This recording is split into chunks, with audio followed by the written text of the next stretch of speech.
Good morning. I am Dr. Shivam Sarpal. Today I am going to deliver a lecture on role of board of directors in corporate governance.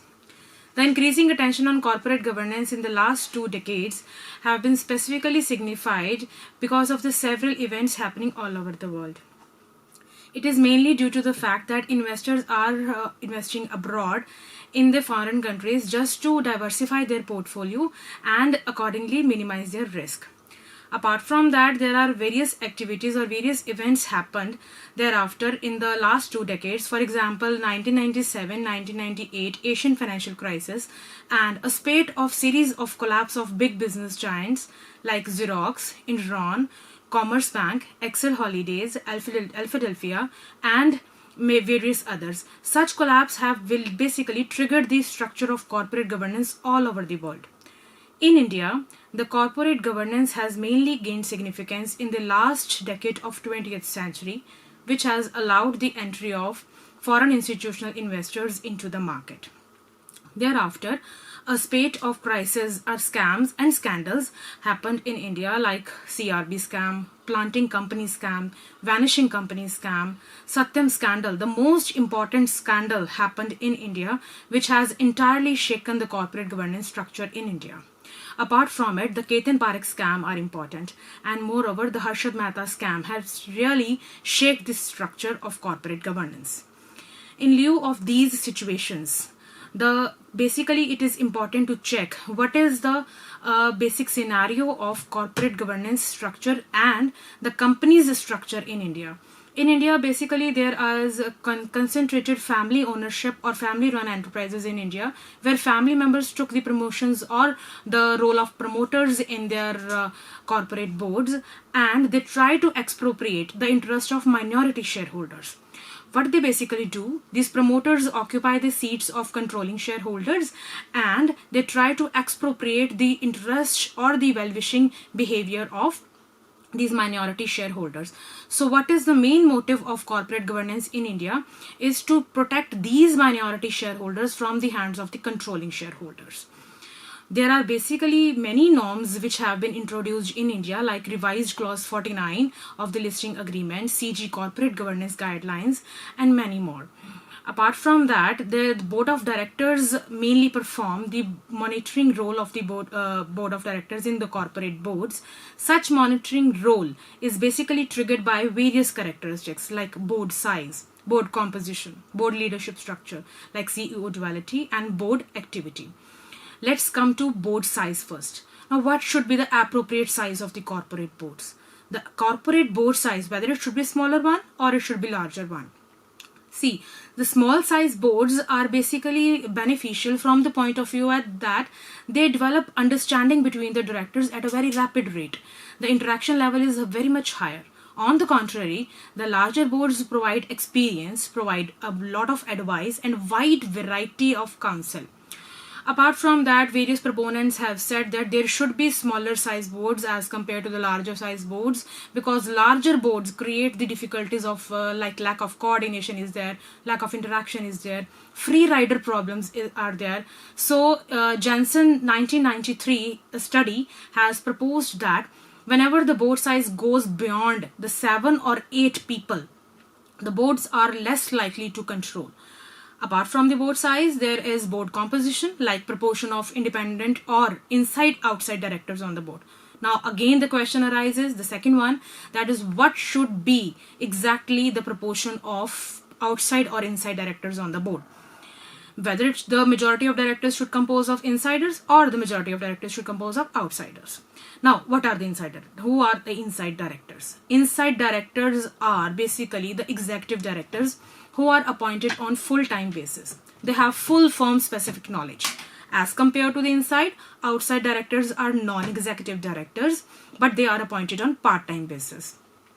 Since they are appointed on part-time basis, they have wide variety of knowledge of diverse fields, they have wide variety of experience, and they too have wide area of links and contracts. Through using these contracts, they can acquire the resources for the firm. Now, further, these non-executives are further classified into two, grey directors or independent directors. Grey means a situation between black and white. Black means and white means there are two continuum extreme points, and gray means lying between this black and white. That means there is an intermediating point where these gray directors lie. Gray directors are not at all independent in nature. On the contrary, the independent directors are truly independent when they are independent in character as well as in their judgments. So independent directors should not be in law but should be in spirit as well. According to the section 4, schedule 4 of Companies Act 2013, it has specified what should be a professional code of conduct for these independent directors. In revised clause 49 of the listing agreement 2014, it said that whenever the company's chairman of the board is an executive director, then at least half of the board should comprise of independent directors. Or if the company's chairman is a non-executive director, then it is sufficient to have at least 1/3 independent directors. But there is a subclause in it. If a chairman is a non-executive but is simultaneously also holding a position of promoter in the company, then the revised clause 49 has specifically mandated that in those companies there should be at least 50% independent directors on the board. Apart from these independent director status, another characteristics comes here in CEO duality. Now, what is this duality? That means one person occupying two hats. One hat is of chairman and another hat is of CEO. One person occupying these roles creating concentration of power in just few hands. Now, again, the proponent said that whether the firms should have CEO duality or should have non-CEO duality. Now, firms with CEO duality can create clear-cut leadership and authority and control. But firms without CEO duality, they strengthen the board monitoring power, they strengthen the board control. So again, there is a dilemma that whether should companies have CEO duality in their board leadership structures or not. Apart from this board leadership structure, another board characteristics comes board activity. Board activity implies the frequency of meetings conducted in a particular financial year by the board members. Now, the section 167(1) of the Companies Act 2013 has specified that if a person is remaining absent in the whole year, in the particular 12 months of the whole year from any of the board meeting or does not attend any of the board meeting in these 12 months, then his office shall be supposed to be treated as vacant with or without seeking the leave of absence from the board. So therefore, it is a statutory duty of the director to attend all the meetings of the company. In this line, revised clause 49 has stipulated that a board must have at least 4 board meetings in a year, and there should be a gap of not more than 4 months in between any 2 meetings. Now, this 4 months gap has been revised to 120 days in the revised clause 2014. Apart from this board activity, there comes an audit leadership structure or audit committees. The role of audit committees cannot be overemphasized in launching or in upgrading the standards of the corporate governance in India. Because audit committee is such a committee whose monetary role or whose supervising role or whose overseeing power is treated as excellent in treating or in mitigating the agency problems in corporates like India. Apart from these audit committees, what should be the exact status? That there are non-mandatory CG requirements in India also. Non-mandatory means that these are not at all mandatory upon the companies, but the companies must follow or should follow in order to upgrade these CG standards.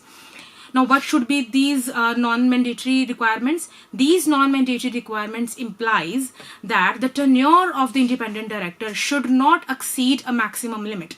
Because if it exceeds, then the independent directors turned out to be familiar with or becomes friendly with the promoters, and they can't remain independent over a period of time. Apart from this CG requirement, the independent directors must issue or must have the certificate of independence upon the board, and apart from this certificate of independence, the independent directors must be issued appointment letter on their appointment.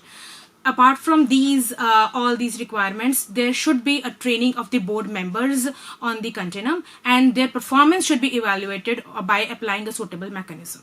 The companies also follow whistleblower policies in which the suspected activities are reported to the board from the lower level or low level employees, And in addition to all these activities, there should be a separate meetings of independent directors should be there, because separate meetings allow them to remain independent from the CEO from every sense.